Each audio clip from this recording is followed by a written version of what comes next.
Doctor Zakir Naik حفظہ اللہ تعالی کی جو اسلام کے لیے قربانیاں ہیں، انہی قربانیوں میں سے ایک بڑی قربانی جو ان کو غریب الوطنی کی زندگی سیدنا ابراہیم علیہ السلام کی طرح گزارنی پڑ رہی ہے۔ انڈیا میں ایک بڑی سٹرانچ قسم کی گورنمنٹ آئی مودی کی شکل میں، انہوں نے ان کے اوپر جھوٹے الزامات لگا کر، اگرچہ انڈین کورٹ نے ان الزامات کو جھوٹا کہا ہے، وہ ثابت نہیں کر سکے، اس کے باوجود ان کی نیشنلٹی کینسل کر دی، جس کی وجہ سے انہیں ملیشیا میں بقیہ کی زندگی گزارنی پڑ رہی ہے۔ لیکن اللہ تعالیٰ نے ان سے بہت بڑا کام لیا، لاکھوں لوگوں نے ان کے ہاتھوں پہ اسلام قبول کیا ہے، ڈائریکٹلی یا انڈائریکٹلی، اور پوری دنیا میں نان مسلمز کی نظر میں بھی ایک علمی پرسنالٹی کے طور پر انہیں مانا جاتا ہے۔ باقی جو اختلاف ہے وہ اپنی جگہ، اس کا تو کوئی علاج نہیں ہے اگر کوئی شخص نہ ماننا چاہے۔ بنگلہ دیش میں کچھ سال پہلے ایک بم دھماکہ ہوا اور اس کا الزام انڈائریکٹلی گھسیٹ کے کسی طریقے سے ڈال دیا گیا ڈاکٹر ذاکر نائک کے اوپر کہ جو شخص ان حملوں میں انوالو تھا یا ماسٹر مائنڈ تھا وہ موٹیویٹڈ تھا ڈاکٹر ذاکر نائک کی تقاریر سے۔ اس وجہ سے ڈاکٹر ذاکر نائک کو انڈیا سے نکال دیا گیا، ان کی نیشنلٹی کینسل کی گئی، حالانکہ یہ بالکل نان سینس بات ہے۔ کسی دوسرے شخص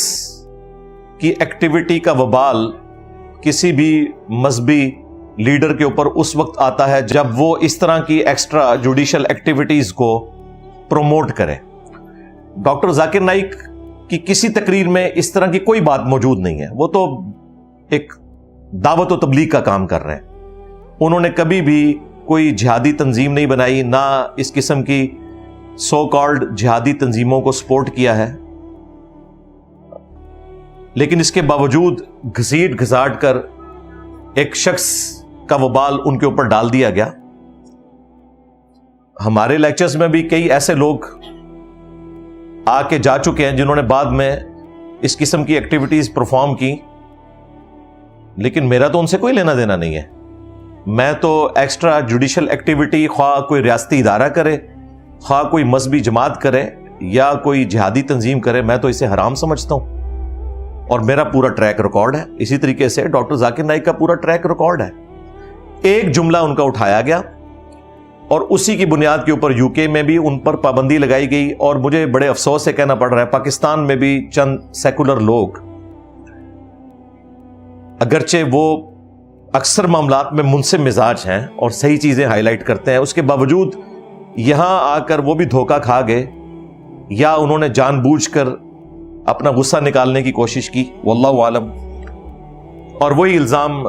ٹیررزم کا ڈاکٹر ذاکر نائک کے اوپر لگایا، ایک آؤٹ آف کانٹیکسٹ ان کا جملہ، جو انہوں نے کئی ایک ویڈیوز میں کہا ٹیررزم کی ڈیفینیشن کرتے ہوئے کہ یہ جو ٹیررزم کا نام یا دہشت گردی کا نام آپ نے اس اعتبار سے رکھ دیا ہے کہ مسلمانوں کو آپ دہشت گرد کہتے ہیں، تو یہ پرسن ٹو پرسن اس کی ڈیفینیشن ویری کرتی ہے۔ اور اس میں انہوں نے مثال دیتے ہوئے کہا کہ ایک چور کے لیے پولیس والا ٹیررسٹ ہے، کیونکہ وہ اس سے ڈرے گا، اس کی دہشت ہوگی چور کے اوپر۔ اس ریفرنس سے ہر مسلمان کو ظلم کے خلاف ٹیررسٹ ہونا چاہیے۔ وہاں انہوں نے یہ نہیں کہا کہ وہ قانون ہاتھ میں لے، جو بھی ایفرٹ پٹ کرنی ہے ظاہر ہے وہ قانونی طریقے سے کرنی چاہیے۔ اس جملے کو انہوں نے کاٹا اور کہا کہ یہ تو کہہ رہا ہے کہ ہر مسلمان کو ٹیررسٹ ہونا چاہیے۔ بھئی وہ ٹیررسٹ کا جو ورڈ ہے اس کی جو ڈیفینیشن کر رہے تھے وہ اسی اعتبار سے کر رہے تھے کہ آپ نے ظلم کے خلاف دہشت پھیلانی ہے، نہ کہ